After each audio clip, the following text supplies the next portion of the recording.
Scenic Railway is holding a rally coming up on Friday at the State Office Building in Utica, and it'll be held from 4 until 5:30. They're asking for people to come out and support the rails. Of course, this is as much of looking for support as they are in protest of the decision that would pull up the trails. Where would it start going up? It would. It's from Lake Placid down, I don't know, like a 17-mile stretch or something like that.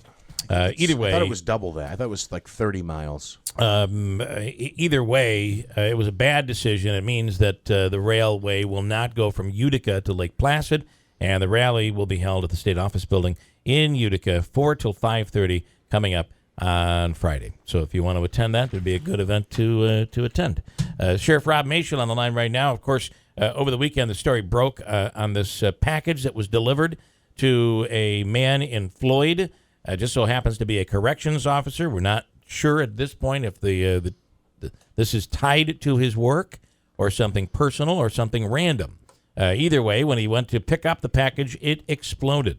ATF, FBI, Homeland Security, State Police, and obviously the United County Sheriff's Department, everybody involved in this thing. And with an update now is Sheriff Rob Mashel. Good morning, sir. Good morning. How are you today? Good. So 24 hours in, another 24 hours in, what have we learned? Well, we've conducted a lot of interviews in the past 24 hours. I refer to it as a task force, our team of investigators from multiple agencies involved, the ones you just mentioned. We are going in a few different directions. I don't have anything new to report, but like I said, we're confident that between the information we gather from the interviews and certainly the evidence we gather at the scene, we're hoping that together we can, like I said, from the beginning, we want to bring closure to this thing as quickly as possible. Are you able to give us an update on the corrections officer's condition? As of yesterday, or since yesterday, no. I'm actually going to be briefed here in a little while, so I may have something, a different change on this condition from yesterday. But obviously still in serious condition. And again, we're very hopeful that obviously his condition improves. And like I said, I should be briefed a little bit later this morning from our people. Is there any update at all in the last 24 hours on the quality of this bomb, the sophistication of the bomb?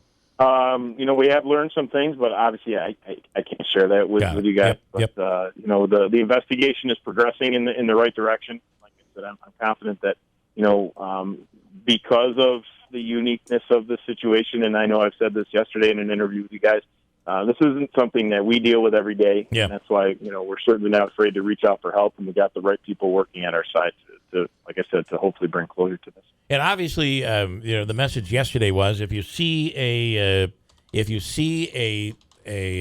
package, if you see something suspicious, just don't pick it up. You might want to contact authorities. Could you at least say this, that has there been any indication that this is an isolated incident, that the general public, based on what your findings are, doesn't need to worry that this is something that is random and is going to be popping up from place to place? Well, the only thing I can say since the other day, we did have 2 calls of suspicious packages, but again, both of them turned out negative. Yeah. But we haven't had anything since Sunday morning. So I certainly, it's one of those things. You don't want to live in fear all the time, and because obviously when you do, then obviously the folks who commit crimes like this, they've kind of won in a way. But at the same time, we want people to always be vigilant. I mean, you should always, if something doesn't look right, and our instincts are pretty darn good no matter who the person is. I mean, your human instincts are pretty strong in everybody. Yeah. If something doesn't seem right, then it's probably not. And, just take that step back and, reach out to have someone come check things out for you. I think you risk the feeling foolish. You do, and I think you got to let that go. That's what we're here for. Yeah. Law enforcement across the country, that's what we're here for, to keep our people safe. We can't be everywhere all the time, and that's why we need people to say something when they see something. And and you know what? I say it all the time, even when we deal with small things.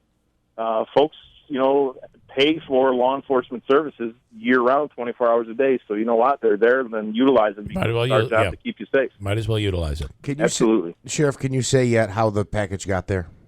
No, I'm not going to. Right. I can't get into that just yet. All right. No. Sheriff, we'll hopefully hear from you later today, but we'll check back in with you tomorrow. Obviously, this is something everybody's keeping an eye on. Everybody's a little nervous about this. And as soon as we story. have something, like I said, our Yep. two things with that, the reason we're being so reluctant, and obviously things leak out, from sources beyond our control.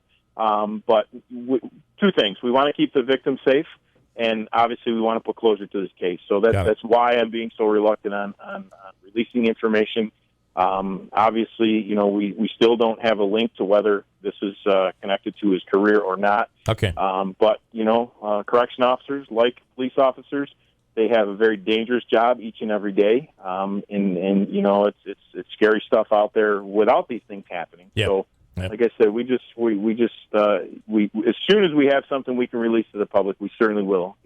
We're trying to maintain the integrity of this investigation and keep the victim safe, and that's why we're so reluctant on releasing things at this point. All right, Sheriff. Sheriff Rob Mashel, we thank you so much. Thank you. All right. Bye-bye. Coming up, we'll speak. I have the audio on the Glenn Beck audio, the reason that he was suspended by satellite radio. I want to play a little piece of that audio for you. Birthdays and news coming up. Also, a guy coming in from the Rutgers Street area, he has had a problem with what is going on over there in the Rutgers Street region of East Utica for quite some time, and says he has some breaking news here for us this morning. Mike Rizzo coming on, and it involves criminals being relocated into the area. That's his words. We'll talk about it when we come right back here in 2 minutes on WIBX.